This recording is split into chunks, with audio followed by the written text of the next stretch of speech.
بەناوی خۆی بەخشندەی میهرەبان سڵاو لە بینەرانی کەناڵی ئاسمانی پەیام هەوڵ دەدەین لە بەرنامەی گفتوگۆی ئەمڕۆماندا قسە لەسەر بۆرما و ئیسلام و کورد بکەین. دەپرسین ئایا تا چەند ناسۆریەکانی خەڵکی موسڵمانی بۆرما هاوشێوەی ئەو ناسۆریانەیە کە بەسەر نەتەوەی کورد هاتووە لە ڕابردوودا. ئایا ئاینی بوزیەت بۆ خۆی بە پرسیارەتی هەیە لەو تاوانانەی کە هێزی سەربازی لە بۆرمادا ئەنجامێدا بەرامبەر بە موسڵمانان؟ ئایا چوونیەکی نێوان کێشەکانی ئێمە و بۆرمیەکان چۆنە؟ پێویستە گەلی کورد وەکو موسڵمان پشگیری لەو تاوانە بکات کە بەسەر بۆرمیەکانە هاتووە، یاخود پێویستە ئێمە بە شێوەیەکی ڕەخنەگرانە قسەیان لەسەر بکەین. لە ناو نخبەی ڕووناکبیر یاخود هەندێک لە سیاسیەکانی کووردا ئەندازەیەک بە شێوەیەکی ڕەخنەیانە قسە لەسەر ئەو تاوانانە دەکرێت و شەرعیەتی پێدەدرێت. ئێمە هەوڵ دەدەین قسە لەسەر ئیسلام بکەین، چۆن بۆرمیەکان پێشوازیان لە ئاینی پیرۆزی ئیسلام کردووە لە مێژوودا، و هەروەها قسە لەسەر بوزیەت و هەروەها کێشەکانی نێوان بوزیەکان و بۆرمیەکان، و هەروەها چۆنیەتی چوونیەکی ئەو تاوان و جەریم و ستەمکاریانەی بەرامبەرەوە کوردەکان کراوە لە ڕابردوودا هاوشێوەی ئەمە بۆ بۆرمایەکان وە شێوازی پشگیریکردنیان. ئەمانە کۆمەڵێتەوەری سەرەکی بەرنامەی گفتوگۆمانە بە میوانداری هەریەک لە بەڕێزان دکتۆر حەکیم ئەحمەد توێژەر لە مێژووی سەدەکانی ناوەڕاست، مامۆستا سەلام ناوخۆش توێژەر لە مێژووی هاوچەرخی کورد بەخێر بێن بۆ ستۆدیۆی بەرنامەی گفتوگۆ. دکتۆر حەکیم، ئەگەر قسە لەسەر بۆرمایە ئەو کەمینە موسڵمانی لە ناو بۆرما بکەین لەگەڵ ئیسلامە،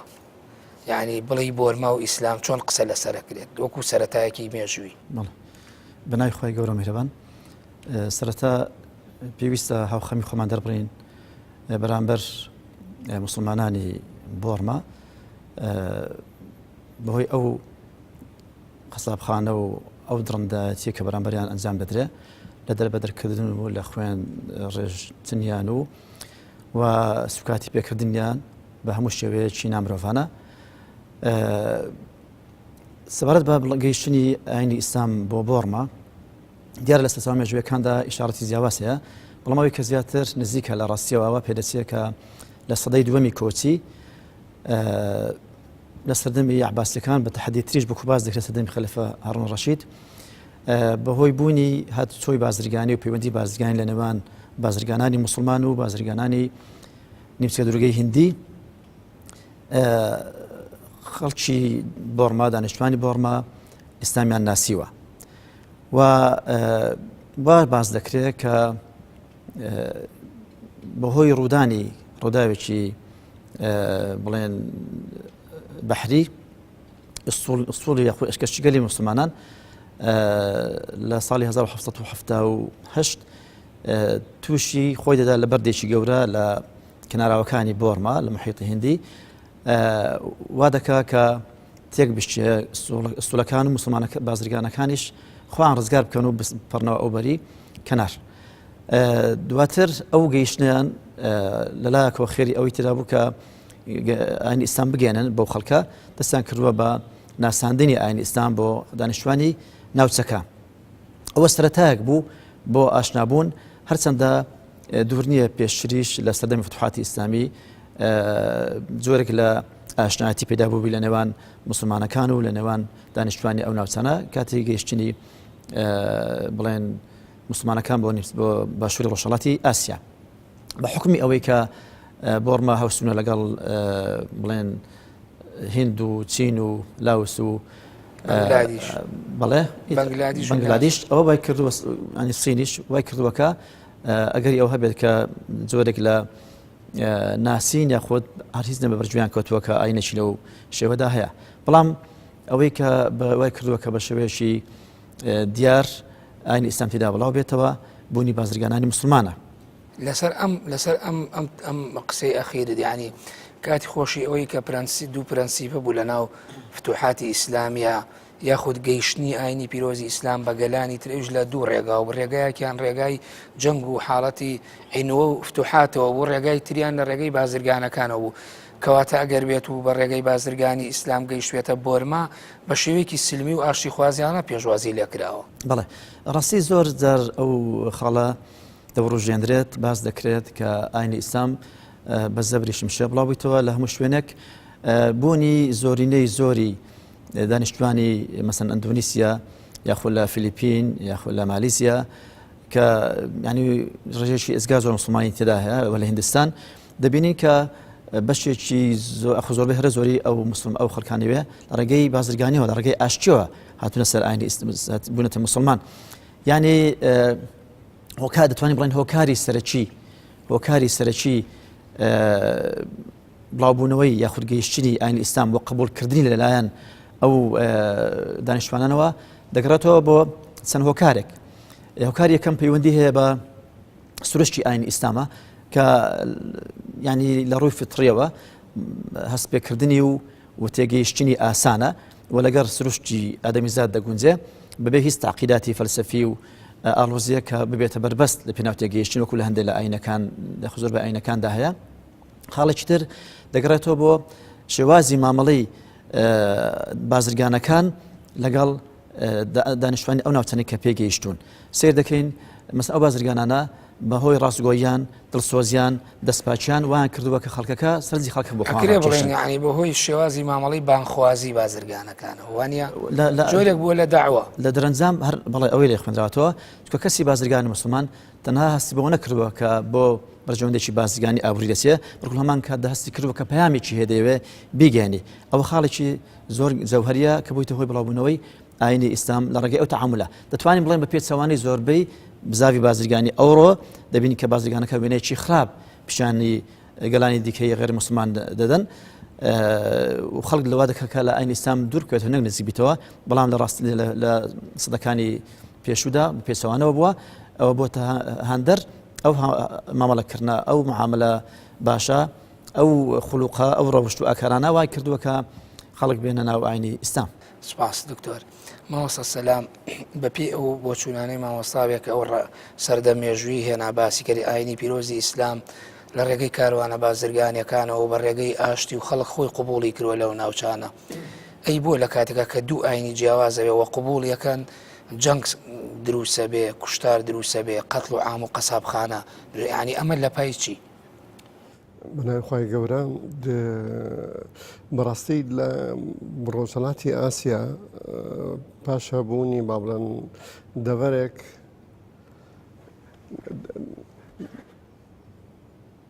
پاشەبوونی دەڤەرێک لە ڕۆژهەڵاتی ئاسیا کە زۆربەی هەنە زۆری لادانێک لە بوزیەت هەبوو لە ڕۆژهەڵاتی ئاسیا چۆکە ئەو بوزیەتەی کە لە بڵێن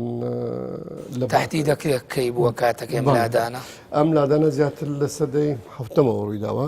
پاش مردنی با بڵێن بوزا بەس زیاتر لە سەدەیەک چۆکە پاش مردنی بوزا کە خۆ بوزا خۆی ناو نییە ئەستی خۆی ستارتایە بوزا لە قەبێکە یعنی خوداپەرست یان ئەو کەسی ئیلهام بۆ هاتوو یان نهێنی ناس ئەم ناوە خۆ بوزە ناو نییە بەڕاستی لە قەبە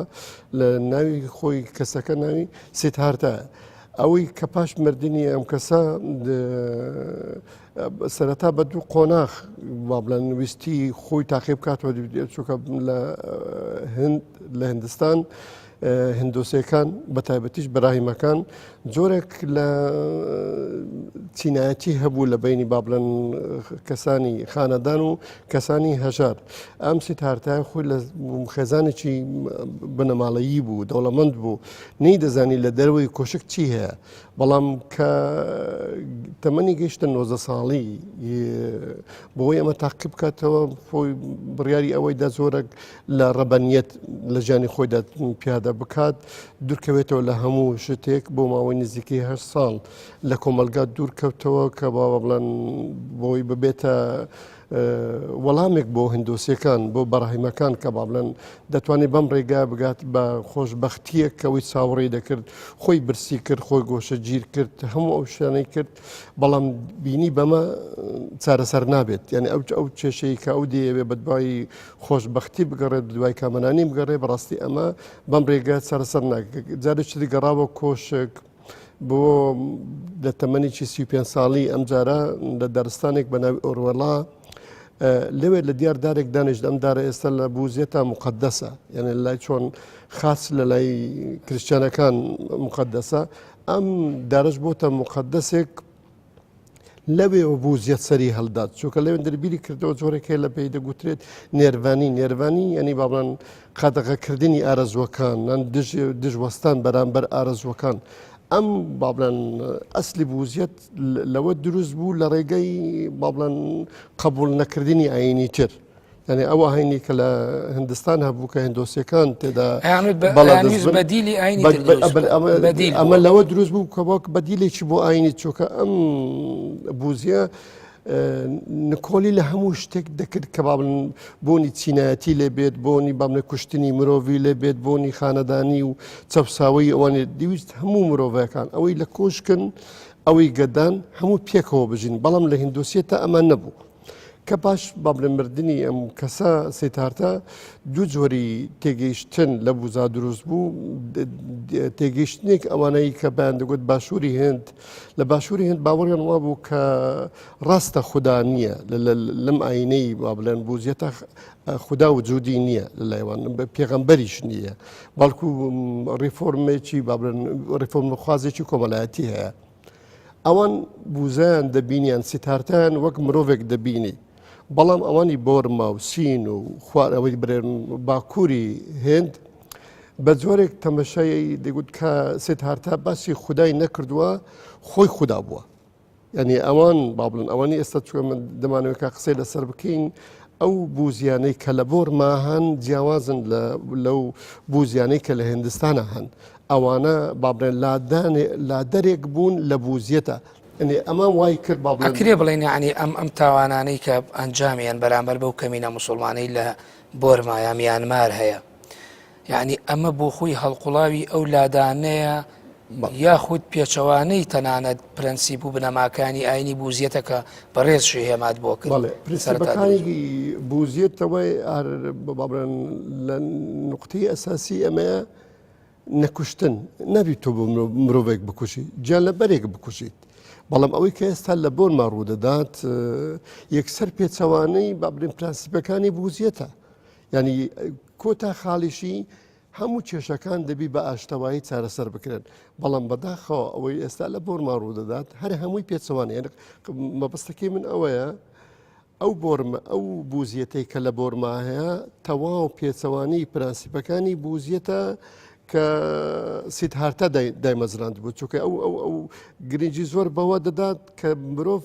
تەوەری ئەساسی بوو کە بە هیچ جۆرێک نەبێ ئازاتە دەرەنجامی ئەو لادانەیە کە لە ئاینی بوزیەت بووە دکتۆر حەکیم ئەوەی کە لە مێژووە هەیە ئەمەی مامۆسا باسی لادان بۆ لە ئاینەکە ئەی لە ڕووی کردەی و ئەم لادانە تا چەند لەلایەن دەسەڵاتدارەکان یا پادشای بوزایەکان ئەم کردارە یعنی چۆتە بواری جێبەجێکردنەوە بۆ ئەوەی دەستکاری خەریتە و دەستکاری جوگرافیای ناوچەی بۆ داهین کە ناوچەی ئاراکان بە تایبەتی وە میانمار بۆ ئەوەی بەر بەوە بگرن کە ئاینی ئیسلام و تەشەنەکردنی بانگەوازی ئیسلامی و زیادبوونی ڕێژەی مسلمان لەو ناوچە سنوورێکی بۆ دابدرێت تقریبا لەسەر ئەو قسەی مامۆستا کردی ئاینی بوزیەت لە ئەسڵدا دژی تونند و تیژیە دژی کوشتنە بەڵکو تەئەمولکردن و تێڕامان و بیرکردنەوە بەهێمنی لە شتەکان ئەوەیە کە خۆشی بۆ ئینسان دەهێنێ و دەکاکەوە بەرامبەر هیچ شتێک تونند و تیژ نەبی و سۆزت بجوڵێنی بەرامبەر هەموو کائیناتەکان بوونەوەرەکان کەچی ئەوەی کە دەگوزەرە دیارە تا ڕادێکی زۆر پێچەوانەی ئەو پرینسیپانەیە و کاری سەرکی دەگەڕێتەوە دەتوانین بڵێن بۆ ئەوەی کە ڕاهی بە بوزیەکان کە ئێستا ئەمڕۆ وەکو مەزن دەکرێت بە زیاتر لە 500,000 ڕاهی بوزین وەکو بڵین کۆمەلگەیەکە ناو بۆرما ئەو ڕاهی بە بوزیانە بە زۆری متەواطئن دەستیان تێکەڵ کردووە یاخود هاوکار و هاوکارن لەگەڵ دەسەڵاتدارەکانی بۆرما درێژایی مێژوو وای کردووە هەرێکیان کەم و کورتەکان ئەوی دیکە داپۆشێ ئەندێ دەسەڵاتدارەکان بۆ دانانی بۆ شەرعیەتدان بە حکومڕانیەکانیان بۆ شەرعیەتدان بەسەر کوتکردن و کبکردنەوەی هەر ناڕەزاییەک لەو وڵاتە پێویستیان بە دانپێدانان و بە بڵێن زۆر لە تەقدیس بە حکومەکان خود بە شەرعیەت بە حکومەکان هەیە لە هەمان کاتدا ڕاهیبەکانیش پێویستیان بە قووەت و بەدەسەڵات و بەهێزێک هەیە بۆی لەو شتانی کە ئەنجامی دەدەن پاڵپشتیان بێت و کاتە ئەمە بە هەماهەنگی نێوان وەکوڵێ دەسەڵاتە دنیایی و سیاسیەکە لەگەڵ دەسەڵاتە ڕۆحی و ئاینەکە بە تەواوی ئەو هەیە یعنی لێراندا ئاین بەمانە پیرۆزەکەی زماناکی نامینێ کاتێکەوە ئاین دەبێتە ئامرازێک داردەستێک بۆ لێدان و بۆ کوشتن و بۆ بڕین و بۆ خوێن ڕێژی چه قیمەتێک بۆ دین دەمێنە لە کاتێکدا ئێمە دەزانی ئاین بریتە لە قیەم و لە بەها باڵەکان و لە بەرزی و لە لێبوردەی و لە یەکتر قبولکردن و إلى آخره کە ئەوانە هیچی ڕنگ ناداتەوە بوزەکان ترسی ئەوەیان هەیە کە ئاینی ئیسلام زۆر بڵاو بێتە لە وڵاتە لە هەرێمی ئاڕەکانەوە بچێتە هەرێمەکانی دیکە بەڕاستی ئەو هۆکارێکی سەرچیە بۆەوەی کە بوزەکان بەهشتی بێ ڕێگە نادەن خاصنە کەسیان کرد بە خێرای بڵاو دەبێتەوە پێ دوایە ئەمە لە چوارچەوەی ئەو هەوڵە ڕێگریانایە ئەم تاوان و کوشتنانە ڕۆیەوە سەرچاوەیەکی قوڵتری هەیە ئەوەی لەوەی کە ئێستا بوتێ لەسەر کێشە و گرفتێکی بچووکی کۆمەڵایەتی لە نێوان دوو کەسەیە عیلەیە هەر کەسیش ترا دروست بوو بێ خۆی لە بۆرمە دەتوان بنوەکو کوردستان چەندەها پێکاتی تێدا چەندە پێکاتەی بڵێن عەرقی ڕەگەزی ئاینی مەسەبی زۆری تێدا و بە چەندان زمان هەیە ئەو وای کردووە دائیمەن ئەو جۆرە کۆمەلگانە کۆمەلگەی نامتەناسق دەبن یعنی کۆمەلگەی نەگونجاو لەگەڵ یەکتر لەبەر ئەوە ئەو بوونی ئەو زۆر پێکاتانە وای کردووە کە حاڵەتی پێکدا هەڵپرژان و پێکدادان و لێکتر قبول نەکردن ئەو حاڵەتان زیاد بی و دائیمەن ئەوەی کە باڵا دەستیشە بەردەوام ئەو ئەوان دیکە دەچەوسێنێتەوە کە خۆی دەنوێنێت لە بوزیەکان و ئەو دەسەڵاتداری کە پشتیوانیان لێ دەکا کە بڵێن ئەوان لە ڕووی ئاینی و ئەوانش لە ڕووی سیاسی و سەربازیەوە کۆمەلگەیەکی سەربازیان دروست کردووە و خۆشمان دەزانین تاکو ئێستاش دوای بڵین هەڵبژارنەکانی 2012 بە حساب گۆڕانکاری لەسەر سیاسەتی بۆرمادا هات و بەاعتبار هەندێک چاکسازی و ئیسلاحات کراوە لەلایەن ئەو کەسەتی ئافرەتەیەکەوە بەاعتبار چەندەها بڵێن جائزەی پێبەخشراوە لە ڕووی مافی مرۆڤەوە بەڵام لە ڕووی ڕاستەقینەوە دەبینین ئەوە لە ڕەزی واقع کۆڵە چەوسانەوەیکی جەماعی هەیە لەناو بۆرما بەرامبەر بە مسلمانەکە بالضبط چەوسانێکی بەڵە جەماعی هەیە بە شێوەیەکی مەدروس و منەظەم و بەرنامە بۆ ڕۆژکراو بەڵێ مامۆستا سەلام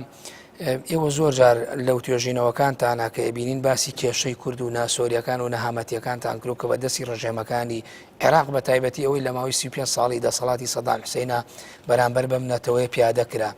ئێستا ئەوەی بۆرما شتەمێکە بەرامبەر بە کەمینەیەکی ئاینی لە خواری لە سەتادەوە هەندێڵێ لە سەتا سێ هەندێکی کاڵن کەمترە لە سەتادا یعنی سەروترە لە سەتا سێ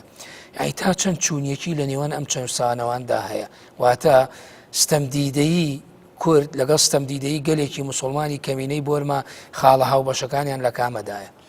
سەرەتا پرسیارێکی زۆر بەجێ کە پەیوەندی با بڵێن مسلمانەکانی بۆرما لەگەر کوردەکان مێژووی کوردەکان بە تایبەتی لە چاخەکانی پێشتریان سەرەتای سەدەی بیستەم بەراوردی بکەین ئەو مسلمانانەی عێراقان سەرەتا بەس بەوە بکەین لە هەرێمێکە بوو لە نزیک بۆرما بە ناوی هەرێمی عێراقان ئەمە بۆ ماوەی سێ سەدا میرنشینێکی ئیسلامی تێدا هەبوو با بڵێن هەتا 1970 پاشایەکی بوزی بە ناوی بۆدابای داگیری کرد و هێخستیە سەر وڵاتەکەی خۆی بۆرمە بۆی بۆرمە بۆ دکتۆر گوتی بۆ وڵاتێکی فرەنەتەوە و فرەئاین و لەو کاتیەوە کێشەکان دروست بوو ئەبرێ لە کاتی 1970ەوە لێرە بەراوردێک لە بینی کورد و مسلمانەکانی عێراقان بکەین ئەمەە چۆن کورد وڵاتی خۆی هەیە و خاچی خۆی هەیە و دابش کراوە بەسەر وڵاتانی دەوروبەر مەسەن تورکیا و سووریا و ئێران و ئەوانە ئەو مسلمانانش بە هەمان شێوە هەتا ساری 1970 وڵاتێکیان هەبوو بە ناوی وڵاتی عێراقان کە زۆربەی هەرە زۆری مسلمان بوو میری خۆیانە بوو ئیمارەتێک بوو وڵاتەکەیان داگیر کرا و خزنەوە کێنرا بە بۆرما ئەمە ئەوەی تشتە پێچەوە ینی برەی وە کێچەکەی چۆن کورد بەشێک لە خاچی کراوەتە چار بەش دابش کراوە بەسەر وڵاتانی تورکیاوانە ئەوەی عێراقیەکانیش بە هەمان شێوە وڵاتەکەیان داگیر کرا و خرایە سەر بۆرما دووەم لە کورد لە دوای با بڵێن 1925 کاتێککە باشووری کوردستان لەکێنرا بە دەوڵەتی عراقەوە تا 1925 عراق تەنها بریتو بوو لە دوو ویلایەت ویلایەتی بەسرا و ویلایەتی بەغدا ینی ویلایەتی مووسڵ لە هێشتا نەچوو بۆ سەری بەڵام ئەو کاتی ئینگلیز بەیانامەیەکی لە ڕێگای عوسبەت الئومەم دەرکرد کە دەبێ بم جۆرە باوەڕ بە دەوڵەتی عراق دێنین بۆ مەرجەی باڵێن کوردەکان جۆرەها دەسەڵاتیان هەبێت یعنی باڵێن لە وڵاتی عراقا بەگشتی خوێندن بە کوردی بێت ئیدارات هەموو بە کوردی بێت ژمارەیەکی کەمی عەرب لە منتەقەی کوردی هەبێتن ئەمانە باڵێن کرا مەرز باڵێنەوەی دەوڵەتی عراقا دروست ببێت. بە هەمان شێوە ئینگلیز لە 1940 پاشەوەی باڵێن ئینگلیز بۆڕمای بەگشتی داگیر کرد لە 48 استقلالی پێدا بەڵام استقلال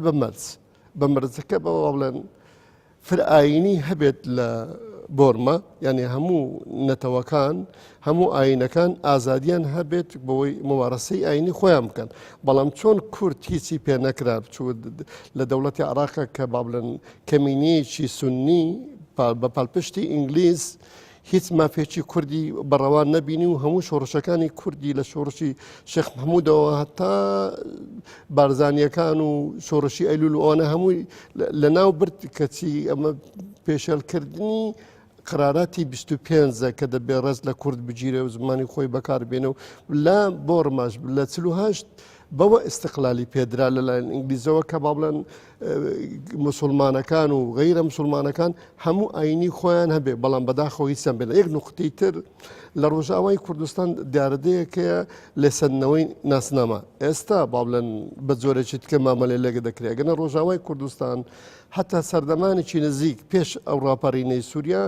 زۆربەی سەرکردی کوردیش بە تایبەتی ئەوانەی باڵێن نزیک بوون لە سووریا باوەڕیان بەوە نەبوو کە بەشێک لە سووریا هەیە پێی دەگوترێ ڕۆژاوای کوردستان لە 1970ەوە ناسنامەیان لە مسلمانەکان ساندەوە بۆ زۆر باڵێن نقاتی هاوبەش هەیە لە بینی بۆڕمیەکان و دوای دێمە سەر جەوهەری ناوکەکانی شەچمە لای دکتۆر حەکیم دکتۆر کاتێک کە باسی مێژووی کوورد دەکەین بە تایبەتی بۆ نمونە لە سەردەمی شۆڕشی شعبەی دوڵای نەهریەوە بیگرا 1970 یعنی کاتێک کە ناکۆچی ئاینی لەگەڵ بۆ ئەرمەنیەکان نە سووریەکان ئەوەی کە پێوترا ئاشووری وینەکان لە ناوچەکەدا هەبووە بەشێکی زۆری دەگوترا مسیۆنێرەکان نێدراوە ئەوروپیەکان و قونسوڵخانەکان دەوریان هەبوو لە خۆشکردنی ئاگری ناکۆچی ئاینی لە ناوچەکەدا و پێم وابێ دکتۆر سەلام مامۆستا سەلامیش هەر لەسەر ئەو مەوزوعانە قسەی کردووە تا چەند ئەمە بۆ بوزیەکانیش ڕاستەکە کاتێککە بەریتانیەکان لە ساڵی 1924ەوە ئەشنا ئەو ناوچانە و داگیری دەکەن و هی مستعبێ بە مستعمەرەی بەریتانیا ڕۆڵی ئەبێت لە خۆشکردنی ئاگری شەڕی نێوان بوزیەکان و مسلمانەکان ناوبڕێ وەرەگەم دوای ناوبڕەکە وەڵامی و پرسیارم بەرەوە بینەرانی بەڕێز و خۆشەویست ناوبڕێکی کورد وەردەگرین و دەگەڕێنەوە لاتان.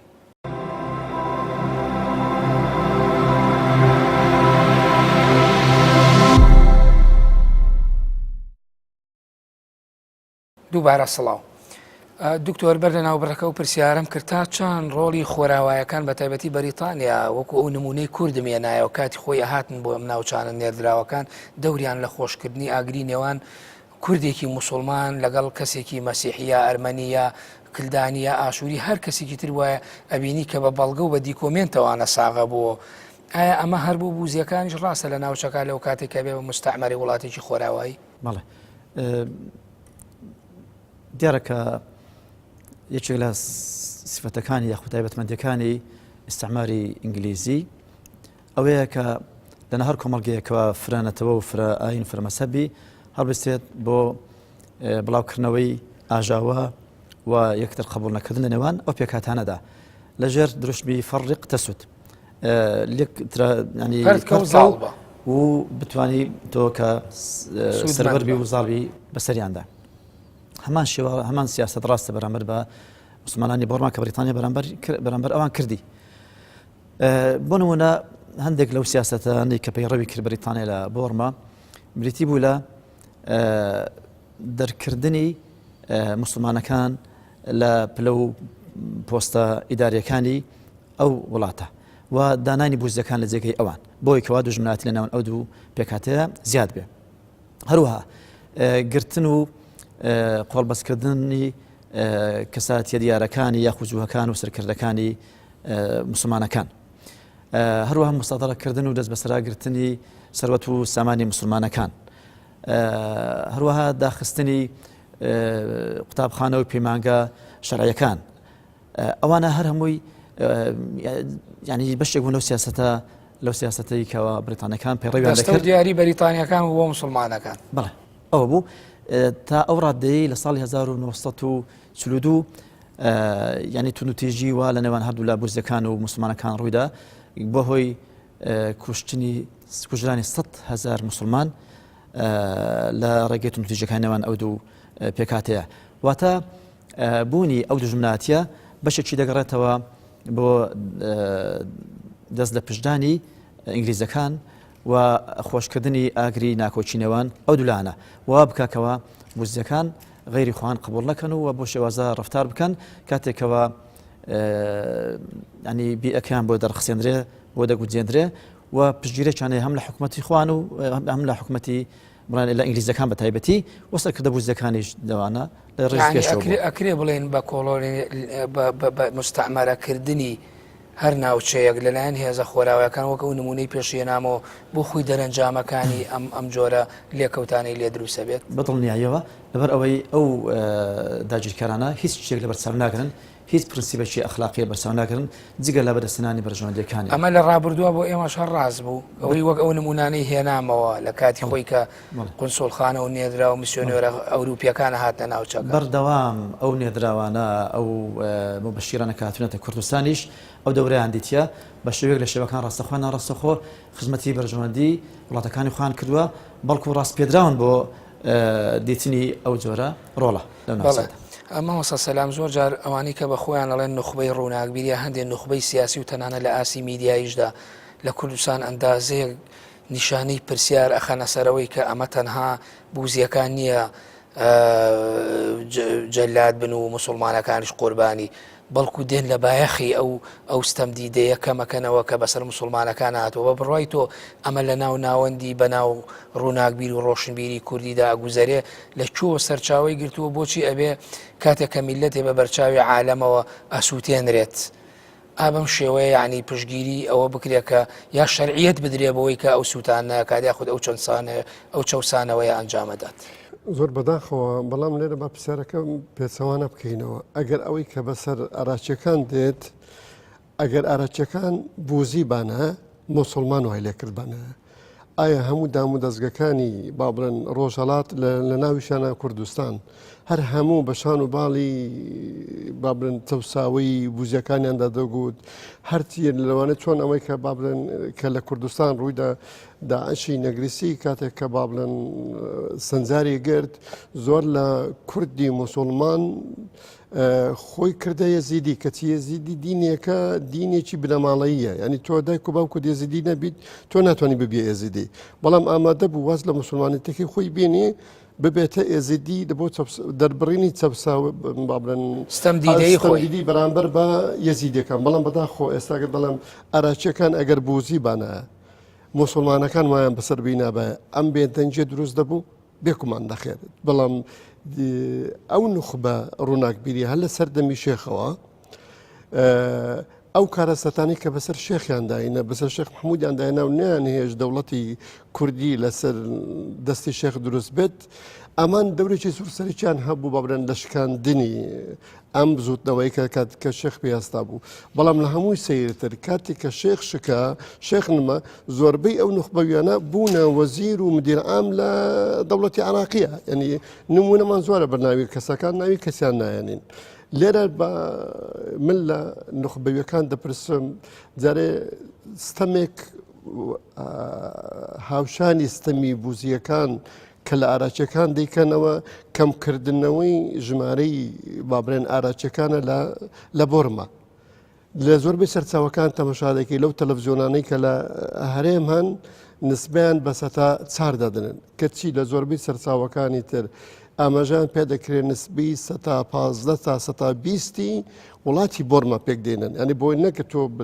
کە بە ژمارە بچووکیان دەکەیەوە دۆزەکەیشان بچوک دەکەیەوە بەڵام لە بنەڕەتدا بڕاستی بینی 4 تا 20 ینی با ژمارەیەکی یەکجار فەرقی هەیە. دووەم لە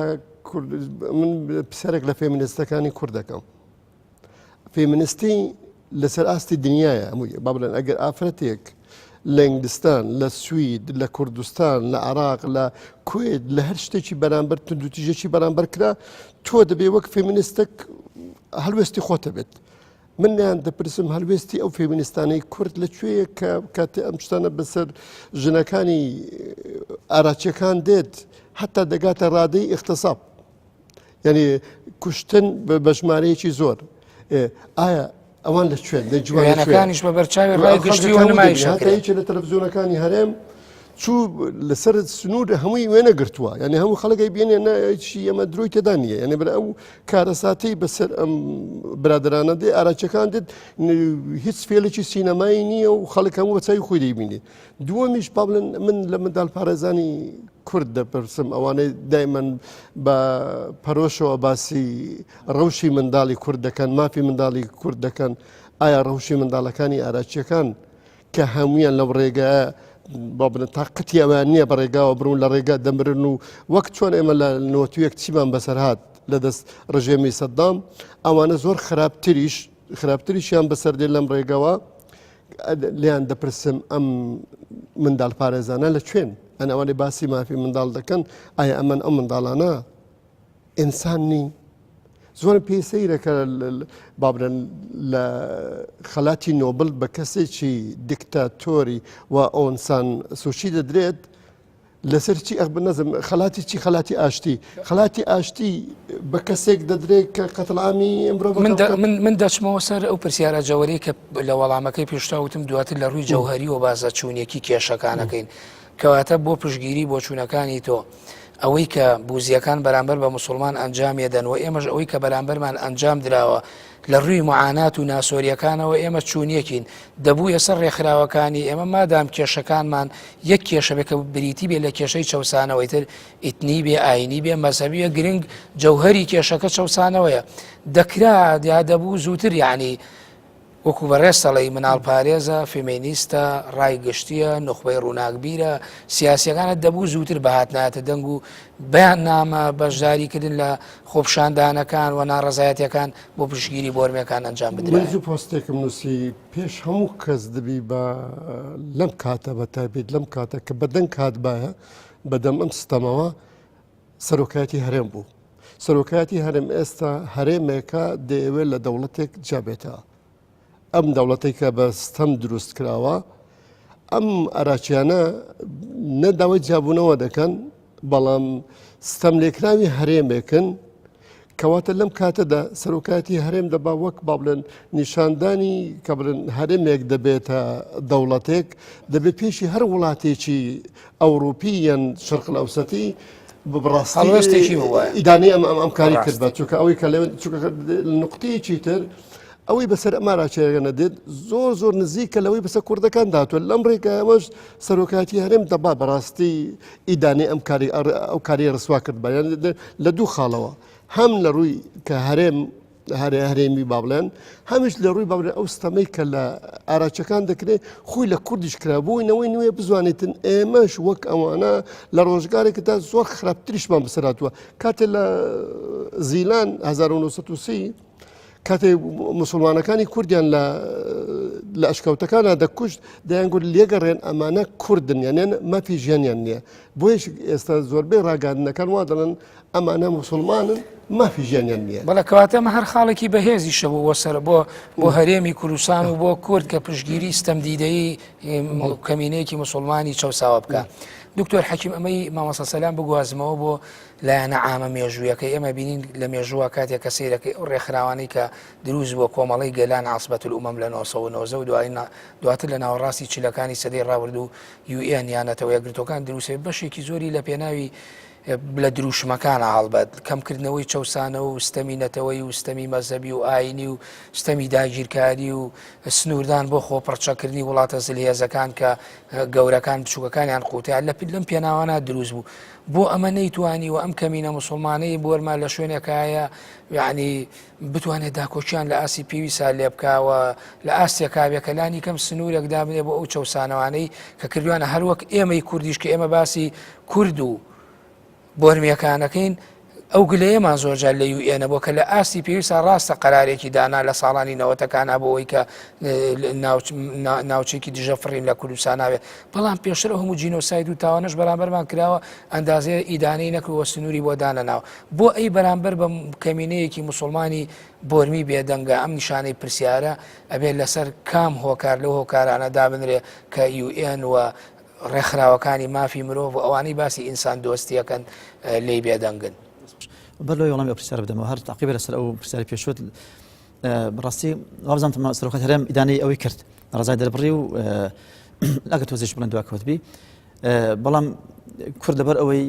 خۆی چەسانەوەی زۆر بەسەرداهاتی و تاکو ئێستا معانات هەدا دەژێ دەبووە پێشهەموو خەڵکانی دیکە لە هەموو ئاست و توێژەکان ئەو کاران بکراوە بیان کرد بە مادەیەکی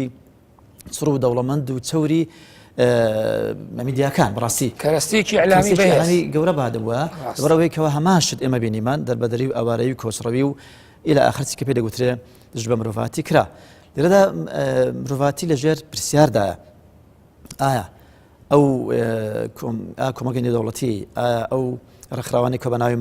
بە ناوی کۆمەلگەی نێودەوڵەتی عوسبەت الئومەم یاخود نەتەوەی کردوەکان یاخود زاناوی مافی مرۆڤ یاخود ئەو هەموو اتفاقاتێکەوە کراوە سەبارەت بە مافی مرۆڤ سەبارەت بە حقوق الئینسان مافی ژن مافی منداڵ تا چەند ئەوانە بە جواب هاتوون و هەڵوێستیان هەبوو بەرامبەر ئەو کارەساتانێکەوە ئەوڕۆ لە ئەڕەکان دەبیستین ڕاستە ئەو چەسانەوەیکی ئاینیە لە عینی خۆی چەسانەوەیکی ئیثنیشە بەرەوەی ئەوانێک بڵێن ئەڕەکانیەکان لە ئەوەی لە مسلمانی ڕەگەست پێکدێن ئەوەیشی لە هۆکارەکانی بڵێن بۆرمەکانەکەوە بوزدەکانەکە ئەشکەنجیان دەدەن بەڵام ئەوان هیچ ڕوێستێکیان نییە ئەومان بەدیار دەخات کە چۆن نەتەوەیەک گرتوەکان چۆن منەظەمە نێودەوڵەتیەکان بەرامبەر بە کورد بە شێوەیەکی گشتی هەڵوێستێکی نەرێنیان هەبووە و لە ئاستی قوربانیەکان و لە ئاستی کارەساتەکان نەبوون بە هیچ شێوەیەک و هەندێک زە بەیاننامەیان دەرکردووە بەڵام ئایا بەیاننامە کافیە بۆ ئەوەی کەەوە تۆ میلەتێک ڕزگار بکرێت کە ئەوە قات و قڕ بکرێت بەڵام بەدیلی بەیاننامە و ناڕزایەتی چییە دکتۆر حەکیم یعنی سەبوون نەتوەر لە کوردستان ئاتوانرێ ناڕزایەتێک بڕێ خەڵک بێتە سەر شەقام ئایا بەدیلی ئەوە شتی بەهێزتر هەیە بۆی کاریگەری لەسەر UN و ڕای گشتیە بێ بۆ کەمکردنەوەی ئەم ستەمە لەسەر مسلمانان مەبەستم ئەوەیە بنسبەت خەڵکی گشتی بەیاننامە و هەر ناڕزای هاوسۆزی هیچ کەس پێ ناکرێت مەبەستم نەبوونی هەڵوێست بنسبەت منەظەمە نێودەوڵەتیەکان دەڵێم ئەو ڕێکخراوە بڵێن ستەرچیان دەڵم کە لە جیهاندا هەن کە بەردەوام بەرگری لە مافی مرۆڤ دەکەن ئەوانە لەبەر ئەوەی دروستکراوی وڵاتە جلهێزەکانن و بە فەرمانی ئەوان دەجوڵێنەوە ئەوانیش و فرە پێوەریان هەیە نەک دوو پێوەری بۆ هەر ناوچێک بۆ هەر میلەتێک پێوەرێکی تایبەتیان داناوە کە بخوا لەگەڵ بەرژەوەندەکانی خوان هەر کاتێک هەر میلەتێک لە هەر شوێنێک بێت بچەوسێنرێتەوە بۆچی خراپە پێی بکرێ بنسبەت ئەوان دێونە باران مادام لە بەرژەوەندەکەی ئەوە بەرژەوەندی ئەوان نادات بەڵام لە شوێنێک ئەگەر بێت و دەکەس بچەوسێنرێتەوە کەوان مەبەستێکی دیکان لە پشتەوە هەبی ئەوان تدەخل دەکەنەوە شتێکە گەورە دەکەن لە ڕووی ئیعلامیەوە تدەخل دەکەن بەداخەوە ئەمە لەو سەدەی 21ەمدا دەبینین لە هەموو سەدەکانی پێشتر زیاتر مافی مرۆڤ لە پاشە کشەدایە و لە هەموو کاتێک زیاتر ئەمڕۆ مافی مرۆڤ لە ژێر هەڕەشەدایە و مرۆڤەکان تەسنیف پۆلێن کراون مرۆڤی بەپێی وڵات بەپێی ناوچە بەپێی قاڕا بەپێی پێست بەپێی ئاین بەپێی نەتەوە ڕزبەند کراون پۆلێن کراون بەداخەوە سپاس دکتۆر مامۆستا سەلام ئەگەر ئێمە بێت و ئەم گلەی دکتۆر حەکیم باسیەکە لە ڕێکخراوە گشتیان نێودەوڵەتیە ئاشتی خوازەکان مافی مرۆڤی UN ئەمانە لەوانەیە لە ڕووی بیر و باوەڕەوە هەندێک جار گلەیەکەیان ئەندازەیەک سوکتر بێت لەوەی کە ئاینێکی جیاوازیە بێ ئەی باشە خۆ کۆمەڵێک وڵاتی ئیسلامی حکامی عەرەب یعنی ئەمانەش هەن لە ئاستی پێویستە کە پێویستە تەجاوزی خۆپشاندان و بەیاننامە و کۆمەڵەشکرێ فشاریکەیان نەبێ بە دەمەوەچوونی ئاوارەکان نەبێ ئایا ئەمانە توانیویانە ئەمانیش ئەندازەیەک لە خەمی بۆرماییەکان کەم بکەنەوە بەداخەوە ئەو وڵاتانی کە ناسراون بە دەوڵەتی مسلمان نشین من دەپرسم چەندیان لە UN هەن ئەوانە ئەو وڵاتانە ئەو وڵاتانی کە لە UN بەبرن وڵاتی مسلمان نشینن ناو کەوانەی دەوڵەتی بەڕێبەناو ئیسلامین ئەوان ئایا ناتوانین فشارێک لە UN دروست بکەن و بۆی بەهانەی ئەراچیەکاندا بن بەڵام بێگومان نیکەن زەنی بۆچی نیکەن چونکە وەک دکتۆر گوتی زۆربیان دروست کراون زۆربیان با بڵێن هەڵبژاردی ناوملەتەکەی خۆیان نین کورسەکان بەوە گرتووە بۆی هیچ هەڵوێستێک دەرنەبری بۆی بمینەوە ئەگەر بەڕاستی ئەگەر وانەبایە دەبا ئێستا لە UN ئەو وڵاتانەی کە مسلمان نشینن دەیانتوانی فشارێکی زۆر گەورە لە ناو UN دروست بکەن بۆی بەهانای ئاراشەکاندا بێن بەڵام وەک گوتم بەڕاستی ئەمانە دروست کراون مەدەم کە دروست کراون هیچ حتا زۆر جاران بە ئیدانەشیان ناتوانن دەوری ئیدانەش ببین ئەوەی کە ئێستا لە تورکیا و لە ئێران و لەسەر وڵاتێکی کەڕوویدا بەبرێ ئیدانەیەکی سیاسی کرا و خەڵک هاتە سەرجادە و هاتە تورکیا بڕیاری ئەوەیدا کە بەهانای ئابووری ئەم ئەراچیانە بێت ئەندازەیەکیش ڕۆیشت بە تایبەتی ئەردۆغان و خێزانەکەی ئەوەی نمایش کرای بەڕاستی ئەمە بەڵام دەرم بەو هەموو وڵاتانەی کە بابرن ناسراون بە وڵاتی مسلمان نشین مووقفێکی وەک تورکیان هەبوو بەڵام هەر ئایا دکتۆر بەڵام هەر ئایا تورکیا لە ئاستی پێویستا بوو کە وڵاتێکی گەورەی ئیسلامی لە شەرقی ئەوروپا نەخێر شتێکی تریژێمە لە 1945ەوە کە با بڵێن UN دروست کرا و تا 1991 ئەو هاوار و فیغانەی کورد کەس گوێ نەکرد هەلەبجەمان بەسەرداهات ئەنفالمان بەسەرداهات ئەو وڵاتانی ئەوڕۆ دۆستمانن هەمویان هەولێریان کردوتە هاوینە هاوار و دێنە وڵاتانی ئەوروپی و ئەمریکا ئەوەنە کامیان دەبینی با بڵێن وەزیری دەرەوەیان کام وڵاتی ئەوروپا وەزیری دەرەوەی نەهاتوتە هەرێم ئایا من دەپرسم لە بینی 45 تا 91 لەکوێ بوون ئەمە ئەنفالمان بەسەر هات هەلەبجەمان بەسەر هات حتا ئەوەی لە 91 پاش کۆچێکی کە بڕیاری 680 دەرچوو ئەو وڵاتانیان وا سنووردار کردبوو کە ئەمە وڵاتی سربەخۆن نابێت دەزەکەن ماوەی بەرنامەکەم تەواوی پێویستە ئێمە چپەندێ لەوە وەرگین ئەو 45 ساڵی کە تۆ باسیکەی لە 45 جوابۆ 91 پێویست ئێمە چپەندێ لەوە وەرگین کە ئێمەش دیسانەوە بینەوە بە هاوپشتی و داکۆکی کارێک لە مافی گەل و مسلمانێکی چەساوە کە بەدەستی بوزیەکان لە بۆرمادا ئێستا ئەنجامە یعنی هەردووچانەمە بە یەکەوە بەسیتەوە یەکەمیان چپەندێ وەرگین لەوەی کە ڕێکخراوە نێو دەوڵەتیەکان بە تایبەتی UN کە ڕێکخراوی باڵا دەستی بەحسا پارێزەری مافی مرۆڤە لە جیهانە و هەروەها هاوکات ئێمە چپەندێ لەوە وەربگرین کە بۆ پشتیوانیەکی ڕاستەقینە بکەین کە دەنگی کوردی ژۆک و دەنگی میلەتانی تر بگاتە بۆرمیەکان کە ئێمەش هاوخەمیێوانی یەک پند زۆر گرنگە لەلای من لە مەسەلەیەوە گرین بەڕاستی ئەوەندەی یەکبوونی ناوخۆ گرنگە یەکبوونی دەرەوە بەم گرنجێدانە یعنی بۆ دەردەکەی ئەمەش تەسیری بێگومان ئەگەر تۆ 45 تا 91 وەرگرا هیچ کەسێک بەهانەت نات هیچ کەسێک کاتە بەرە ئەو دژایەتی لە نێوان پارتە کوردیەکان هەبوو لە چیا لە پێش 91ەوە ناچار بوون هەموو بەرەیەکی کوردستانی تێک من ئیسلامی و خۆت ئەگەر یەک نەبیت بەڕاستی لەلایەکی کەەوە ئەو پشگیری بۆ بۆرمیەکان کورد پشگیری بۆ بۆرمیەکان ئێمە وەک هەرێمێک هەر ئەوەندەمان پێدەکرەوە وەک دکتۆر گوتی بەڕاستی بە ڕێسوای ئەمە بکەین بەڵام ملەتی خۆشمانەوەی نوێشمان ئاگدار بکەینەوە کە ڕۆژە لە ڕۆژان ئێمەش هەمان دەردەسەری ئاراچەکانمان بینەوە دکتۆر وەکو دوا پرسیار ینی پێویستە لە هەرێمی کوردستانە هاوخەمیەکان چۆن